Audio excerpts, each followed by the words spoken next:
حملناهم في البر والبحر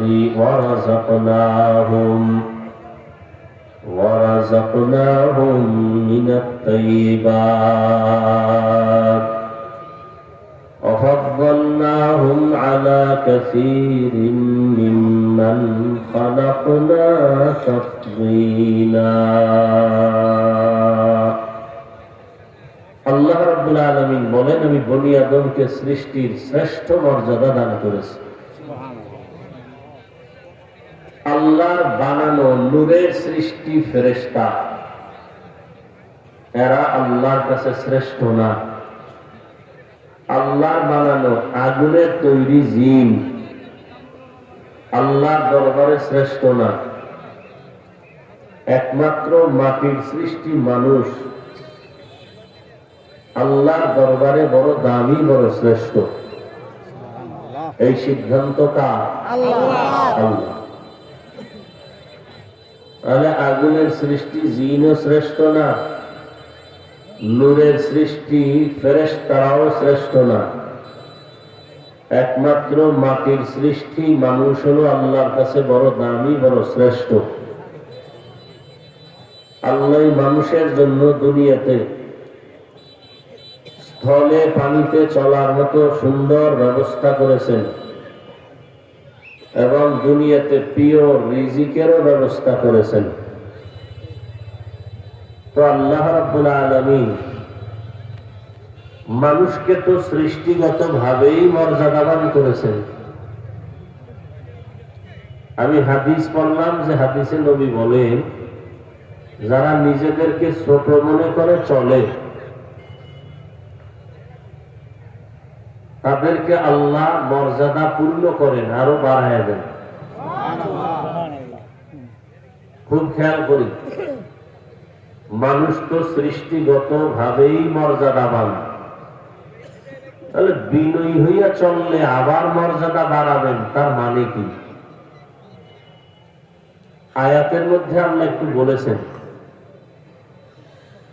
যে আমি মানুষকে তো সৃষ্টির শ্রেষ্ঠ মর্যাদা দিলামই, আবার এই মানুষের মধ্যে পরস্পরে একে অন্যের তুলনায়ও সম্মানিত মর্যাদাবান। যেমন সারা দুনিয়ার মানুষের মধ্যে যারা ঈমানওয়ালা তারা বেঈমানদের তুলনায় শ্রেষ্ঠ, আবার ঈমানওয়ালাদের ভেতরে যারা আমলওয়ালা তারা শুধু ঈমানওয়ালাদের তুলনায় কি শ্রেষ্ঠ। আবার যারা আমলওয়ালা তাদের তুলনায় যাদের আমলে তাকওয়া আছে, ইখলাস আছে, তারা শ্রেষ্ঠ। তো আল্লাহ মানুষের মর্যাদা এই একটা তারতম্য করে দিলেন। আর একটা হলো, যেমন আপনি যদি বিনয়ী হয়ে চলেন তো আপনাকে এখন ভালোবাসতেছে 100 মানুষ, তখন আপনাকে লক্ষ মানুষ ভালোবাসবে। আরো যদি বিনয়ী হয়ে চলেন তখন আপনাকে কোটি মানুষ ভালোবাসবে। আরো যদি বিনয়ী হয়ে চলেন তাহলে শুধু মুমিনরা না, বেঈমানরাও ভালোবাসবে। আরো যদি বিনয়ী হয়ে চলেন তাহলে মুমিন আর বেঈমানদের ভালোবাসার পরে ভিন্ন মাখলুক যা ওরাও ভালোবাসবে। ভিন্ন মাখলুক ভালোবাসবে, বিড়াল, কুকুর, বাঘ, পশু পাখি ভালোবাসবে। এটাও মর্যাদার শামিল। ইয়া আইয়ুহাল্লাযীনা আমানুত্তাকুল্লাহা ওয়া কুনু মা'আস সাদিকিন। मिटा दो अपना हस्ती को अगर कुछ मर्तबा चाहो, मिटा दो अपना हस्ती को अगर कुछ मर्तबा चाहो, कि दाना खाक में मिलकर गुले गुलजार होता है, कि दाना खाक में मिलकर गुले गुलजार होता है। মুমিনদেরকে ডাক দিয়া বললেন, হে মুমিন, তোমরা আমি আল্লাহকে ভয় করো, তাকওয়া অর্জন করো, আর অকুলু মা'আস সাদিকিন, এই জমিনে যারা আমার প্রিয় সত্যবাদী গোলাম তাদের বন্ধু হয়ে চলো। কেন? বলে আমার প্রিয় গোলাম যারা, এদের বন্ধু হয়ে চললে তোমার ভেতরে তাকওয়া চলে আসবে। আর তাকওয়া দিয়ে যদি আমার আদালতে হাজির হও, আমি আল্লাহ তাকওয়াওয়ালাদের বিনা হিসাবে জান্নাত দিয়ে দিব।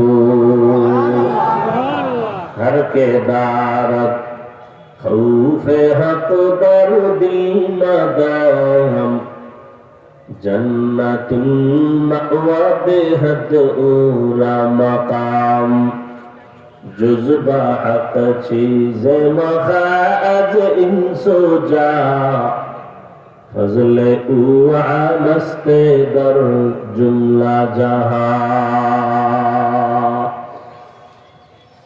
এক নম্বর মুমিনদের জন্য তাকওয়া অর্জন করো। কেন বারবার আল্লাহ তাকওয়ার বয়ান করেন? কোরআনের শুরুতেও তাকওয়া, শেষেও তাকওয়া। যালিকাল কিতাবু লা রাইবা ফীহি হুদাল লিল মুত্তাকিন। আল্লাহ বলেন, আমি কোরআন অবতীর্ণ করার একমাত্র কারণ হলো মুত্তাকিনদের। কোরআন হলো হেদায়েত। কোরআনের শেষেও তাকওয়া। ওয়াত্তাকু ইয়াওমান তুরজাউনা ফীহি ইলাল্লাহ। ভয় করো ওই দিন যেদিন আল্লাহর আদালতে সবাইকে দাঁড়াতে হবে, কেউ পালাবার কোন সুযোগ পাবে না। বারবার আল্লাহ তাকওয়ার বয়ান করেন। আপনার আমার নবী রহমতের নবী, যে নবীর কোনো গুনাহ নাই, কেউ যদি সন্দেহ করে তার ঈমানটা চলে যাবে। ওই নবী কেমন মায়ার নবী আমার! মূসা নবীও নবী, ঈসা নবীও আল্লাহর নবী, আল্লাহর বন্ধু, আল্লাহর দোস্ত। ইব্রাহিম নবী আল্লাহর বন্ধু, ইউসুফ নবী আল্লাহর বন্ধু, সুলাইমান নবী আল্লাহর বন্ধু, নূহ পয়গম্বর আল্লাহর বন্ধু, ইসমাঈল নবী আল্লাহর বন্ধু। আপনার আমার নবী রহমতের নবী, আল্লাহর বন্ধু। তবে ব্যবধান, সব নবী রাসূল আমার আল্লাহ তাআলার আশিক। একমাত্র আমার আল্লাহ হলেন নবী মুহাম্মদের আশিক। সব নবী রাসূল আল্লাহর আশিক। আল্লাহ কার আশিক? রহমতের নবীর আশিক। আল্লাহ পাক আমার নবীর আশিক। সেই নবীর কোনো গুনাহ নাই। কোরআনে হাকিমে আল্লাহ বিভিন্ন নবীদের নাম ধরে ডেকেছেন। ইয়া মূসা, ইয়া ঈসা ইবনে মারইয়াম, আল্লাহ ইয়া ইয়াহইয়া। নবীদের নাম ধরে ডেকেছেন। ওয়া নাদাইনাহু ইয়া ইব্রাহিম। কিন্তু রহমতের নবীর নাম ধরে আল্লাহ কোরআনের কোথাও ডাকেন নাই। রহমতের নবীর উপাধি দিয়া দিয়া আল্লাহ ডেকেছেন, ইয়া আইয়ুহাল মুযাম্মিল কুমিল লাইলা ইল্লা কালিলা, ইয়া আইয়ুহাল মুদ্দাসসির কুম ফাআনজির রাব্বাকা ফাকাব্বির ওয়া সিয়াবাকা ফাতাহহির, ইয়াসিন তাহা। রহমতের নবীকে আল্লাহ কোথাও কোরআনের নাম ধরে ডাকেন নাই। কারণ আমার আল্লাহ বলেন, আমি মুহাম্মদের বড় আশিক। যেই নবীর আল্লাহ এত বড় আশিক, যে নবীর নাম ধরে আল্লাহ কোরআনে ডাকলেন না, ওই নবীর কোনো গুনাহ নাই। সেই নবীকেও আল্লাহ বলেন তাকওয়া অর্জন করেন, আমাকে ভয় করেন। ইয়া আইয়ুহান নাবিয়্যু তাকিল্লাহ ولا تطع الكافرين والمنافقين হে নবী আপনি আমাকে ভয় করেন কাফের মুনাফিকের অনুসরণ করবেন না নবীকে আল্লাহ তাকওয়ার বয়ান করেন তো তাকওয়া কত বড় দামি আল্লাহ নিজেই বলেন ইন্না আকরামাকুম ইনদাল্লাহি আতকাকুম যার মধ্যে তাকওয়া থাকবে তার মতো দামি আর কোন বান্দা আমার কাছে নাই তাকওয়া হলো সর্বোচ্চ সম্মানের স্থান এই তাকওয়া যারা অর্জন করবে আল্লাহ তাদেরকে দুনিয়াতেই 6টা পুরস্কার দান করবেন কয়টা আখিরাতে আরো 2টা দিবেন টোটাল কতটা আখিরাতের প্রথম পুরস্কার হলো বিনা হিসাবে জান্নাত আখিরাতে দ্বিতীয় পুরস্কার হলো পর্দা ছাড়া ডাইরেক্ট আমার আল্লাহর সাথে হবে মুলাকাত ইয়া ইলাহি মুঝসে মুঝকো দূর কর তাকে দেখো মুঝ में तुझको एक नजर या इलाही तू मेरा माबूद है या इलाही तू मेरा माशूक है আল্লাহ পাক মুত্তাকিনদেরকে দুনিয়ায় 6টা পুরস্কার দান করবেন আখিরাতে আল্লাহ আরো 2টা পুরস্কার দান করবেন তো তাকওয়া ওয়ালা মুত্তাকিনদের কত দাম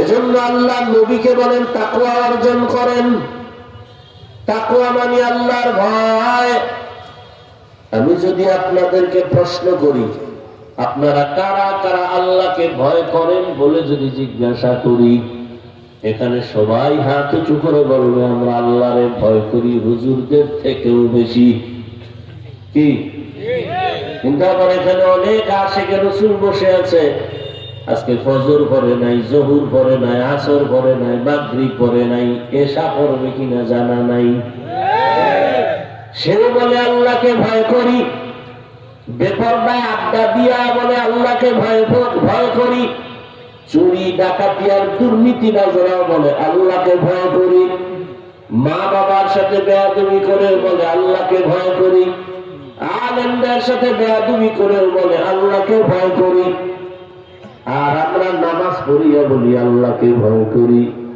দাড়ি রেখে বলি আল্লাহকে ভয় করি পর্দা করে বলি আল্লাহকে ভয় করি বিনয়ী হইয়া কথা বলে বলি আল্লাহকে ভয় করি দুই দলের ভয় কি সমান আসলে সমান না যারা নামাজ বাদ দিয়া কয় ভয় করি আসলে ওদের মধ্যে ভয়ই নাই কেউ যদি একটা সাপ ভয় করে ওই সাপটা ধরবে দূরের কথা বড় ওই সাপ যেখানে থাকবে ওখানেও যাওয়ার সাহস পাবে না সাপের ভয় করে ঘুমের মধ্যে সাপ সাপ করে চিল্লায় সন্তান মা বাবাকে ভয় করে মা বাবার সামনে সন্তান অন্যায় করে না কেন বলে শাস্তির ভয়ে ছাত্র শিক্ষকের ভয় করে প্রমাণ বলে শিক্ষকের সামনে ছাত্র অন্যায় করে না কেন বলে শাস্তির ভয় ঠিক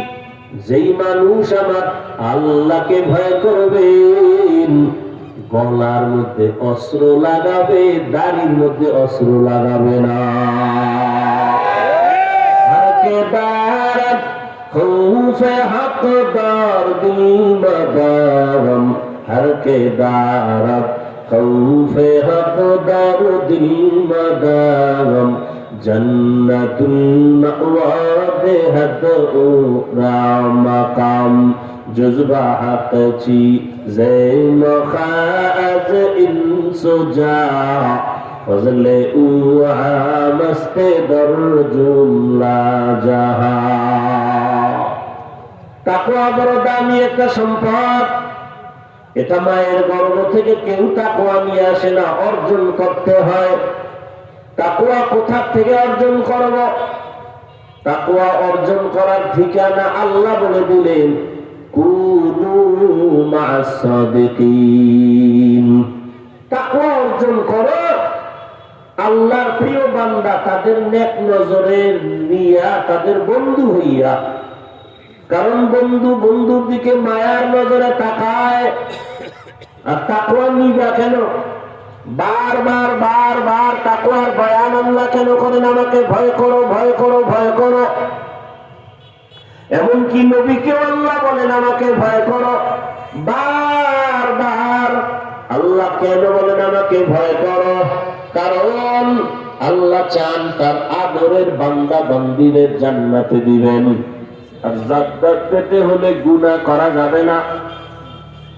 এখন বান্দা গুনাহ তো করে, পাল্লা দিয়া করে, জানে মিথ্যা কথা বলা গুনাহ তারপরও করে, জানে গালি দেওয়া গুনাহ তারপরও গালি দেয়, জানে মা বাবার সাথে বেয়াদবি গুনাহ তারপরও করে, জানে চুরি করা, ডাকাতি করা, নাচ দেখা, গান শোনা হারাম তারপরও শুনে, জানে অন্যের হক নষ্ট করা হারাম তারপরও করে, স্ত্রীর হক আদায়ের খবর নাই, জানে গুনাহ তারপরও গুনাহ করে।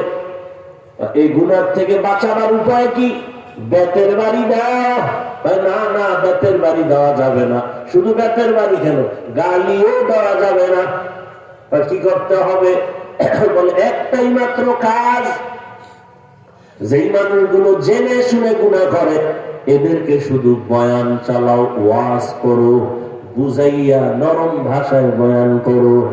এরপরও যারা বুঝবে না এদের জন্য আমি আল্লাহ বিচারের আদালত বানায় রাখছি দুনিয়ায়, আখিরাতেও বিচারের আদালত। দুনিয়াতে যদি অন্যায় করতে করতে সীমা ছেড়ে যায়, বিচারটা মরার আগেই শুরু হয়ে যাবে। এই দুনিয়ায় বড় জুলুম করনেওয়ালা ফেরাউন কই, নমরুদ, সাদ্দাত, হামান, গাদ্দাফি কই? আল্লাহ চোখের সামনে এক একটা দেখায় দিয়েছেন। জুলুম করলে তার বিচার হবে মরার আগেই। জুলুম যারা করে আল্লাহ এদের মারার আগেই ধরে ফেলবেন। সন্তানের উপরে মা বাবার জুলুম, সন্তানের পক্ষ থেকে মা বাবার উপরে জুলুম, ভাই ভাইয়ের উপরে জুলুম, ছাত্রের উপরে শিক্ষকের জুলুম, আবার শিক্ষকের উপরে ছাত্রের পক্ষ থেকে জুলুম। নবী বলেন সব জুলুমের বিচার হবে মরণের আগেই। সীমা লঙ্ঘন করলেই শুরু হয়ে যাবে, কোন গাছ তোমাকে ফিরাতে পারবে না। বিপদ, জুলুমের বিচার যখন শুরু হয়ে যাবে, আসমান থেকে জমিনওয়ালারা কিছুই করার থাকবে না। কাদের কুদরত দারি বরকাবাল আনতা রব্বি আনতা হাসবি যুল জালাল তুহি কাদের জলিলুল্লাহ জাহাদার বহর হালে তুহি মেরা নিগাহদার। আল্লাহ চান তার প্রত্যেকটা বান্দা বান্দীকে জান্নাতে দিবেন, জাহান্নামে এক সেকেন্ডের জন্য আল্লাহ দিতে চান না। তো জাহান্নাম বানাইলেন কেন? আল্লাহ যদি জাহান্নামে কাউকে দিতে না চান তো আল্লাহ জাহান্নাম বানাইলেন কেন? মুফাসসিরিনে কেরাম বলেন, দুনিয়াতে কিছু গাদ্দার আছে, বেয়াদব আছে, ওরা জেনে শুনে বলে জাহান্নামে যাব। সবাই জান্নাতে গেলে জাহান্নামে যাবে কে? জেনে শুনেই হাসতে হাসতে বলে এত সওয়াব লাগে না। জেনে শুনে হাসতে হাসতে বলে এত সওয়াব দিয়া হবে কি? এত নামাজ পড়ে লাভ কি? এত রোজা রেখে লাভ কি? এই মানুষগুলো জেনে শুনেই জাহান্নামের পথ ধরছে। গুনাহ করলে জাহান্নামে যাবে, আল্লাহ বেজার হবে, নবী বেজার হবে, মানুষ তাকে খারাপ জানবে। একটা লোক চুরি করলে মানুষ ভালো জানে? বলেন এই বিষয়টা কি চোর জানে না? জানার পরেও কেন চুরি ছাড়ে না? ইচ্ছা কইরাই বরণ করছে, আমারে গালি দিলে শুনবো, কোনো বাধা নাই, কিন্তু আমার এই চুরির লোভ সামলানো যাবে না। কে জানে চুরি করলে আমাকে মানুষ খারাপ জানবে, জেনা করলে খারাপ জানবে, নেশা করলে খারাপ জানবে, এরপরে এই অন্যায়গুলো ছাড়ে না কেন? ওটার ভিতরে নগদ কিছু পাওয়া যায়, এর বিনিময়ে কিছু গালি শুনলে আসে যায় না কিছু। এরে আল্লাহর গোলাম, এই মানুষগুলো ইচ্ছা করিয়াই জেনে শুনে জাহান্নামের পথ ধরেছে। আল্লাহ কয়, তুই যখন গাদ্দারি কইরা জাহান্নামে যাবি তো কিছুদিন ঘুইরা মজা দেখে আয়, তোর জন্য আমি জাহান্নাম বানায় রাখছি, কিন্তু আমি দিতে চাই না। তুই তওবা কর, আমি মুহূর্তে তোর তওবার বিনিময়ে জীবনের সব গুনাহ মাফ করে দেব। সুবহানাল্লাহ।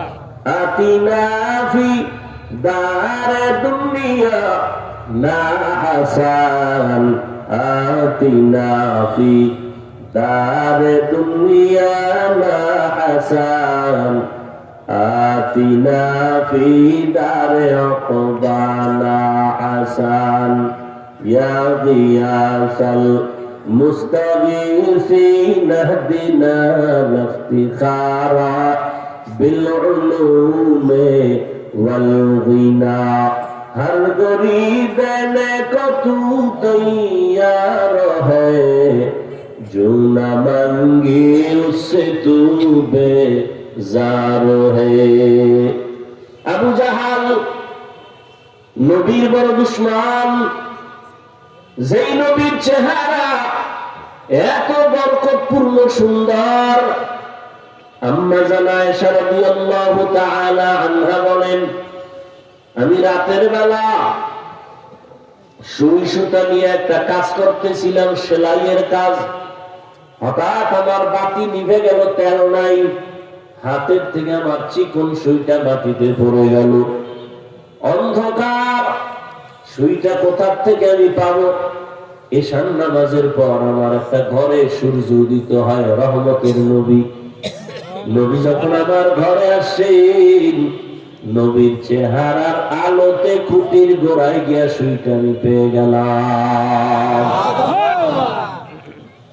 কেমন মায়ার নবী আমার, যেই নবীর চেহারা দিকে এক নজর দিলে পেটের ক্ষুধা থাকে না।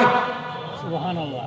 কেমন মায়ার নবী আমার, যেই নবীর চেহারা মুহাব্বতের নজরে দেখলে জাহান্নামের আগুন হারাম। সুবহানাল্লাহ। ওই নবীকে 13 বছর পর্যন্ত সামনে বসে ডাকলো। নবীজির কত সুন্দর ত্রুটি মুক্ত বয়ান শুনিয়াও কালেমা পড়ে নাই। কত বড় বেঈমান নাফরমান কুলাঙ্গার ফেরাউন। আর অন্যদিকে 27 বছরের যুবক, রক্ত গরম, তরবারি নিয়ে দৌড়ায় রহমতের নবীর গর্দান কাটার জন্য। নবীর গর্দান কাটতে গিয়া তরবারি নিয়ে যাইয়া নবীর চেহারা দিয়ে তাকাইয়া তরবারিটা ফালায় বলেন, পয়গম্বর বেয়াদবি মাফ করে আমার গর্দান কাটেন, তবে আগে কালেমা পড়ায় মুসলমান বানায় দেন। সুবহানাল্লাহ। কে সেই যুবক? হযরত ওমর। আবু জাহিল এত বয়ান শুনিয়াও কালেমা পড়ে না কেন? ও জানে নবী সত্য। রাতের গভীরে নবীর ঘরের কিনারায় যাইয়া রহমতের নবী তেলাওয়াত করতেন। নবীর সুন্দর তেলাওয়াত শোনার জন্য আবু জাহাল ঘরের পাশে গোপনে দাঁড়ায় শুনত। একদিন ওর দলের লোকেরা জিজ্ঞাসা করে, সারাদিন মুহাম্মদের গালি দাও, আবার রাতে কেন কোরআন তেলাওয়াত শুনো? যত আওয়াজ জীবনে শুনছি মুহাম্মদের সুন্দর আওয়াজের মতো আর আওয়াজ শুনি নাই। ও যখন তেলাওয়াত করে অন্তর কেড়ে নেয়, বড় মজা লাগে। কিন্তু মানুষ না কেন? মানলে তো আমগো মাস্তানি আর বাহাদুরি চলে না, দুর্নীতি করতে পারি না। কি এই সোনার বাংলাদেশে সব চান্দাবাজার ধান্দাবাজেরা জানে ইসলাম সঠিক ধর্ম, মানে না কেন? তাই তো চান্দাবাজি আর ধান্দাবাজি চলে না। ইসলাম মানতে গেলে চুরি করতে পারবে না, দুর্নীতি করতে পারবে না, জুলুম করতে পারবে না। এই জন্য সব চান্দা বাজার ধান্দা বাজেরা ইসলাম শান্তির ধর্ম জানে, তারপর মানে না। এরে নবীর উম্মত, ইসলাম কেমন সুন্দর ধর্ম। বলে মালিক যেই প্লেটে খাবে, গোলাম একই প্লেটে খাবে। কর্মচারী যখন কাজ করবে, ঘাম ঝরার আগে তার বেতন দিয়ে দাও, এটা হলো ইসলাম। আর ধান্দাবাজি, কাজ কইরা পরে আয়। এবার 100 জন মিলা খায় মিছিল কর, কাজ করছে বেতন নাই, রাস্তায় মিছিল করে, পুলিশ বলে ফিরাও। এই হলো ধান্দাবাজির রাজনীতি। আর আল্লাহর নবীর রাজনীতি, যেটা নবী করে গেছেন, সুলাইমান নবী করেছেন, ওমর করেছেন, আবু বকর করেছেন। দেখেন ওমরে ফারুক 27 বছরের যুবক, কালেমা পড়ে তরবারি নিয়ে দাঁড়ায় গেছে। মুহাম্মদের বিরুদ্ধে কথা বললেই তরবারি যথেষ্ট, সামনে দাঁড়াও। আল্লাহর নবীর এমন দোয়া পাইছেন ওমর। ওমরের যখন আল্লাহ খেলাফতের দায়িত্বে দিলেন, দেশ পরিচালনা করেন, শুধু মদিনা মক্কা না, অর্ধ দুনিয়ার বাদশাহ হযরত ওমর। দিনের বেলা মানুষের বিচার করে, রাতের বেলা মানুষের বাড়ি ঘরে ঘুরে ঘুরে গোপনে খবর নেয় কার কি সমস্যা। ওমর ঘুরতে ঘুরতে ঘুরতে ঘুরতে জঙ্গলের পাহাড়ে দেখে একটা বাতি জ্বলে রাতের বেলা, একটা ঘর। ওমর গিয়ে দাঁড়াইছে চুপ নীরবে, শুনে 2 মহিলার কণ্ঠের আওয়াজ। মা আর মেয়ে। মা কয়, এই মেয়ে, কালকে বাজারে দুধ বিক্রি করতে যখন নিবা, দুধের মধ্যে একটু পানি মিশাইয়া নিয়ে যাইও। মেয়ে ডাক দিয়া কয়, মা, ওমর যদি খবর পায় জবাই করে ফেলবে। মা ডাক দিয়া কয়, ওমর তো দেখবে না। ওমর কই? ঘরের পাশে দাঁড়ানো। মা ডাক দিয়া কয়, দুধে পানি মিলায় না, ওমর দেখবে না। মেয়ে ডাক দিয়া কয়, আম্মু, ওমর যদিও দেখবে না, তবে ওমরের আল্লাহ তো দেখবে। ওমর এই কথা শুনে চলে গেছে। পরের দিন তাদের আদালতে, ওমরের আদালতে ডাকলেন। মা মেয়েকে ডাকলেন, এই মহিলা, তুমি ধন্য একটা মেয়ে পাইছো। আল্লাহর ভয় তাকওয়া তার অন্তরে এতটাই বদ্ধমূল, আমি যদি একটু প্রস্তাব দেই রাজি হবেননি। মেয়ের মা আশ্চর্য হয়ে গেলেন, কি প্রস্তাব? ওমর কয়, এই মেয়েটা তো জমিনের মধ্যে কোটির মধ্যে একটা মেয়ে, আল্লাহর দেওয়া, তাকওয়া নিয়ে এই বয়সে এই হালাত। আপনি যদি রাজি থাকেন, আমি ওমরের ছেলের জন্য মেয়েটারে নিতে চাই। ওমরের ছেলের জন্য মা রাজি হয়ে গেলেন। সেই ওমর অর্ধ জাহানের খলিফা, রোম সম্রাট। ওমরের সবাই ভয় পায়, কারণ কি দেখো তো এর বডিগার্ড কতজন। গোয়েন্দারা রিপোর্ট দিল, ওমর একা একা চলে, কোনো গার্ড নাই। একা চলে পাওয়ারে মেরে মারনেওয়ালারা ওমরের মতো তরবারি নিয়ে রেডি, মেরে ফেলাবে। ওমরের একা কই পাও, ওখানে হত্যা করো, পুরস্কার বিশাল। খুঁজতে খুঁজতে হঠাৎ খবর পাইল, ওমর একটা পাহাড়ের পাশে খালি মাঠে হাতের বালিশ বানায় ঘুমায় একা। তরবারি নিয়ে দৌড়ায় মারার জন্য শত্রু। ঠিকই গিয়ে দেখে মাঠের এক পাশে ওমর একা ঘুমায়। 1 কদম 2 কদম 3 কদম সামনে যায়, আবার দাঁড়ায়। ভয় লাগে, ভয় লাগে, কারণ ওমরের তো শয়তানও ভয় পায়। আঙ্গ বাঙ্গালি এক বদমাস কয়, শয়তান আমারও ভয় পায়। তোরে ভয় পায় কেন? কয়, ওর থেকে বড় শয়তান আমি। আমি যে আকাম জানি এটা শয়তানও জানে না। ওই লোকটা ওমরের মারার জন্য কদম বাড়াইয়া কাছাকাছি গেছে আর একটু, কিন্তু না, হঠাৎ তাকায় দেখে ওমর একা ঘুমায় না, জঙ্গলের একটা বাঘ ওমরের পাহারা দিতেছে।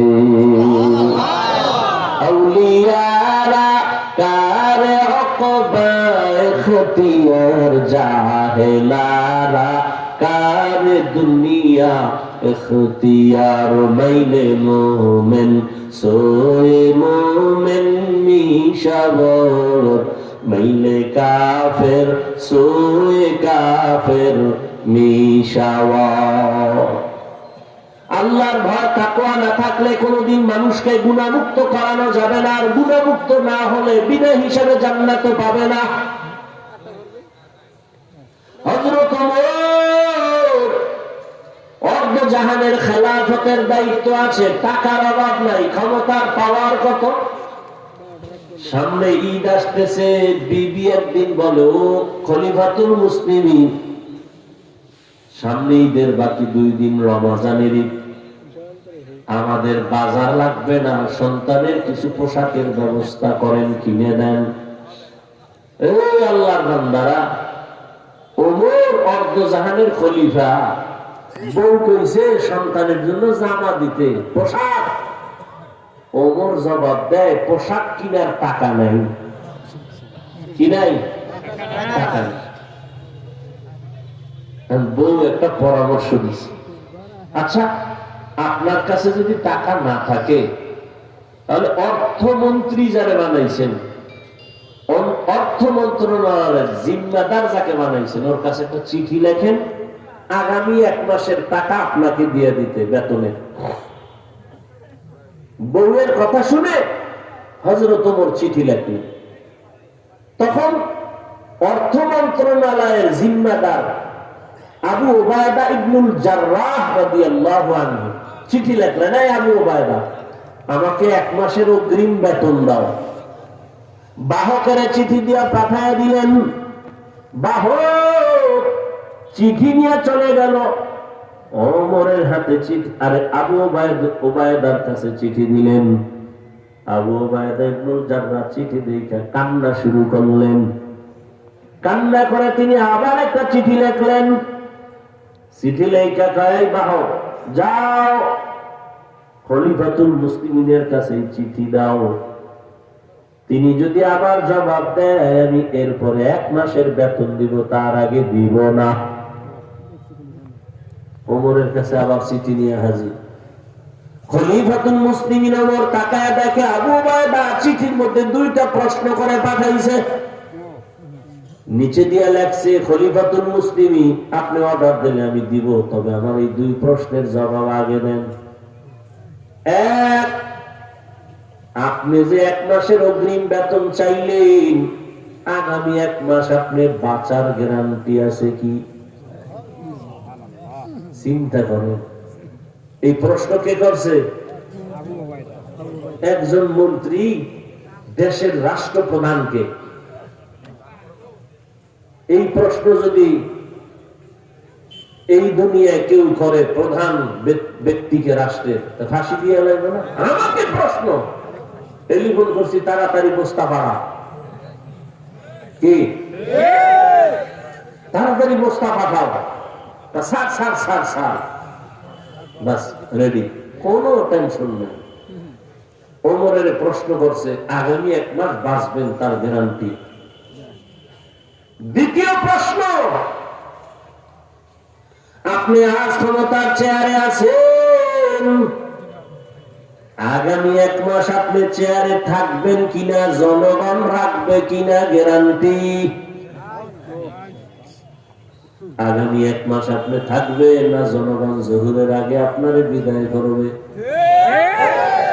গ্যারান্টি দেন কি? মানুষ বিপদ দেখলে কেউ হাসে, কেউ হাসে, কিন্তু জ্ঞানীরা হাসে না, শিক্ষা নেয়। কি নেয়? শিক্ষা নেয়। যে এই জুলুমের কারণে এত পাওয়ার আলা নাই, আমি করলে আমার উপায় কি? কি আর আপনারা ঘুমাইতেছেন? দেশ স্বাধীন, হ্যাঁ, দেশ স্বাধীন হলে চট্টগ্রামে আইনজীবীর কল্লা কাটা হয় কেন? কারণ কি? হাইওয়ে রোডে ডাকাতি চলতেছে, ওপেন। মুসলমান তো স্বাধীন বলে নাক টেনে ঘুমাবে সেদিন ইসলামের স্বাধীন হবে যেদিন। মুসলমান তো নাক টেনে ঘুমাবে সেদিন এদেশের মাদ্রাসা মসজিদ কমিটিতে সুদ খাওয়া থাকবে না যেদিন। এদেশের মুসলমান তো স্বাধীন বলে ঘুমাবে নাক টেনে সেদিন উলামায়ে কেরাম সিনা টান করে চলবে, কোরআনের কথা বলবে, কোন বেলাবাজির থেকে অনুমতি লাগবে না যেদিন। এর আগে কাপড়ের কাপড় রেডি রাখো, জুলুম করলে আবার আন্দোলন হবে, রেডি থাকো। কোন জালেমকে ছাড় দেওয়া হবে না। মুসলমানের আন্দোলন একবার না বারবার, মুসলমান জীবনে একবার দেয় না বারবার। কোন জালেমকে ছাড় দেওয়া হবে না। অতএব তৈরি থাকতে হবে, খুব সাবধান। মুদ্রার এপিঠ ঝামেলা, ভারত বলো, আমেরিকা বলো, রাশিয়া বলো, কেউ আমাদের বন্ধু না, সব দুশমন। আল্লাহ হেদায়েত দান করুন। শিয়ালের হাতে মুরগি দিয়া কয় 3 দিনের আমানত। কয়দিন? শিয়াল কয় 1 দিনও না। জিন্দা কেন মরাও দেওয়া হবে না। শিয়ালের হাতে মুরগি দিলে যা হয়, সুদখোর, ঘুষখোর, বেনামাজি দুনিয়াদারের হাতে ধর্মের চাবি দিলে তাই হয়। দিছে কারা? জিবরাইল। কে দিছে? আমরা কইতে লজ্জা লাগে না? ভোটের আগের রাত্রে টাকা খাইতে লজ্জা লাগে না? আল্লাহ হেদায়েত দান করুন। সব কথার মূল কথা, তাকওয়া যতদিন না আসবে, আল্লাহর ভয়, ততদিন পর্যন্ত সমাজ থেকে অন্যায় দূর করা যাবে না। আর এই তাকওয়া অর্জনের একটাই মাত্র ঠিকানা, আল্লাহওয়ালাদের নেক নজর। আল্লাহওয়ালাদের নেক নজর। হযরত ওমর খলিফাতুল মুসলিমিন চিঠি পাইয়া কান্না শুরু করলেন আর বললেন, হে আবু উবায়দা, জীবনটা বড়ই ধন্য, তোমার কারণে আমার অন্তর চোখ খোলা হয়ে গেছে। আল্লাহর কাছে দোয়া করলেন, হে মালিক, আবু উবায়দা ইবনুল জাররাহ তুমি আরো মর্যাদা বাড়ায় দাও। আল্লাহর ভয় অন্তরে জমা করার জন্য এখন একমাত্র পথ আল্লাহওয়ালাদের নেক নজর। একটা গাঞ্জাখোর, বেনামাজি, বেআমলওয়ালা সুন্দর একটা ফুটফুটে বাচ্চার দিকে বদ নজর দিছে, বাচ্চা অসুস্থ হয়ে যাইতেছে। এটা আসেনি এই দেশে? আপনারা দেখছেন কদু গাছে জুতা টানায় কেন? জুতা বরকতি জিনিস নমরুদের গালে লাগছে। এই জুতার কারণে কদুগুলো ফ্রেশ হবে নাকি? জুতা টানায় কেন বলেন? বলেন না কেন? কার বদ নজর? কোন পিসাবের? এলাকার গাঞ্জা করবে নামাজির বদনজর।